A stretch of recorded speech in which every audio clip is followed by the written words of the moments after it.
प्रधानमंत्री नरेंद्र मोदी जी ने जिस प्रकार से गरीब कल्याण को केंद्र बिंदु रखते हुए समय समय पर प्रधानमंत्री गरीब कल्याण अन्न योजना का विस्तार किया, दर्शाया देशवासियों को और पूरे विश्व को उनके संवेदनशील नेतृत्व के, उनके संवेदनशील चरित्र के बारे में, कैसे वो समाज के कमजोर वर्ग के लिए और उनके उत्थान के लिए लगातार प्रतिबद्ध रहे हैं। और शायद इस शताब्दी की सबसे बड़ी संकट कोविड-19 की महामारी के बावजूद भारत एक ऐसा देश उभरा जिसमें एक भी परिवार के घर में रात को चूल्हा ना जला हो, ऐसी स्थिति नहीं उत्पन्न हुई। कोई भूखमरी के कारण किसी को कष्ट नहीं सहन करना पड़ा। लगभग 25 महीने के अंतराल इस कोविड के बीच 80 करोड़ हमारे भाई बहनों का हर महीने 5 किलो अनाज पूरी तरीके से मुफ्त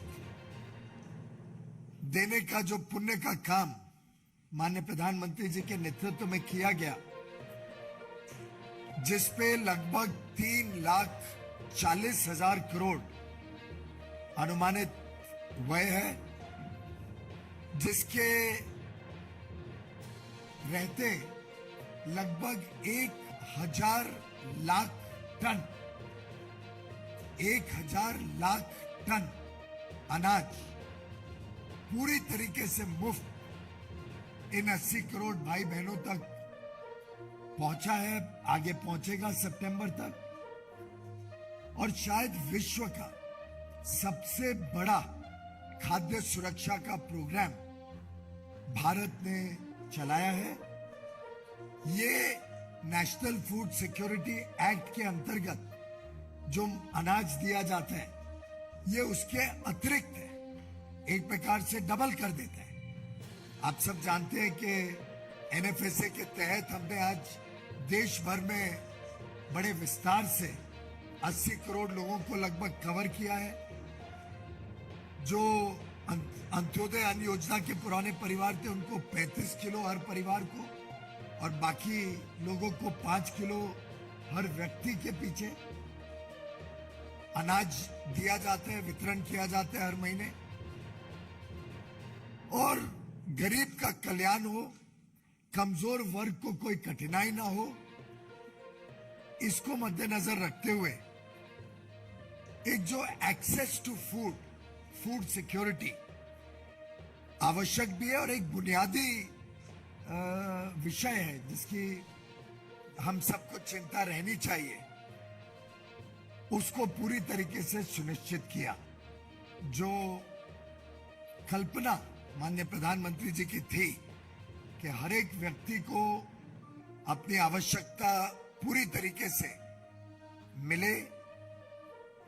हर घर तक अनाज पहुंचे, जिसके लिए बड़े रूप में उन्होंने टेक्नोलॉजी की भी सहायता ली। आप सब जानते हैं one nation one ration card,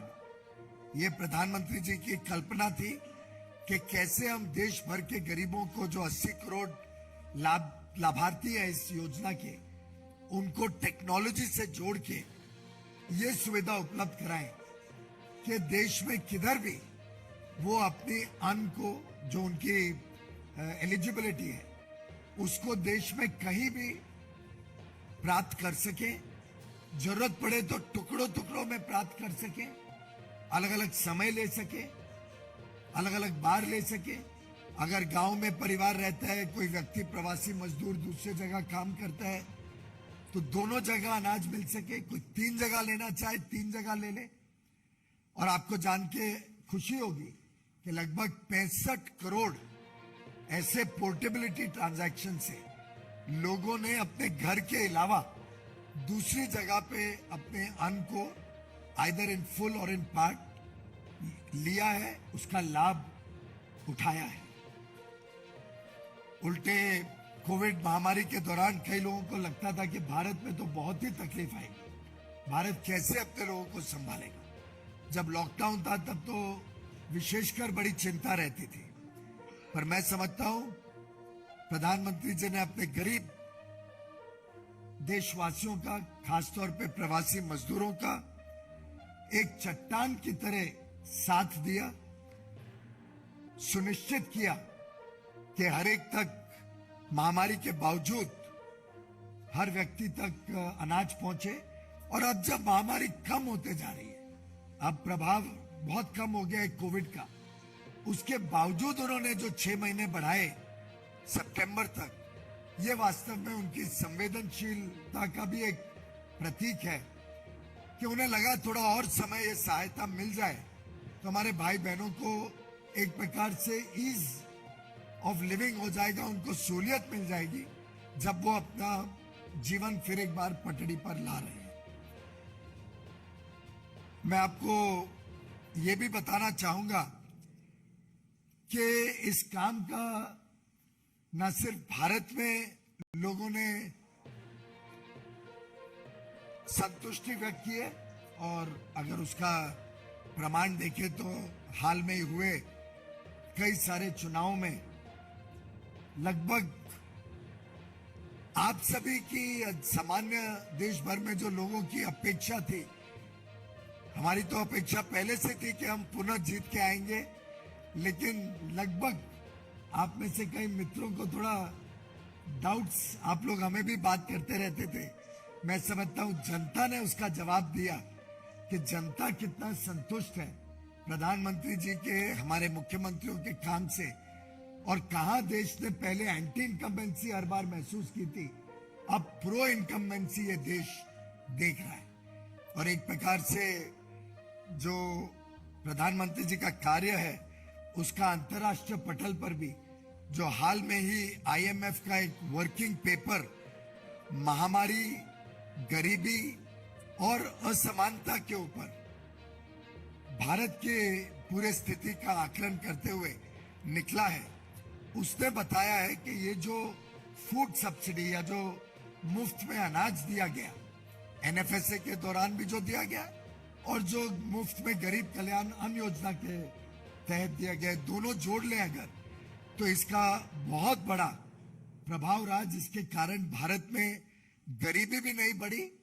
असमानता भी नहीं बढ़ी, उल्टे कम हुई। और इसकी जानकारी तो आप सबने देखी होगी कि अत्यधिक गरीबी जो इस दौरान पैंडेमिक के दौरान जो स्टडी करी गई, वो एक्चुअली घटी है पैंडेमिक के बावजूद। हमारे चैनल को लाइक, शेयर और सब्सक्राइब जरूर करें और नई अपडेट्स के लिए बेल आइकन दबाना ना भूलें।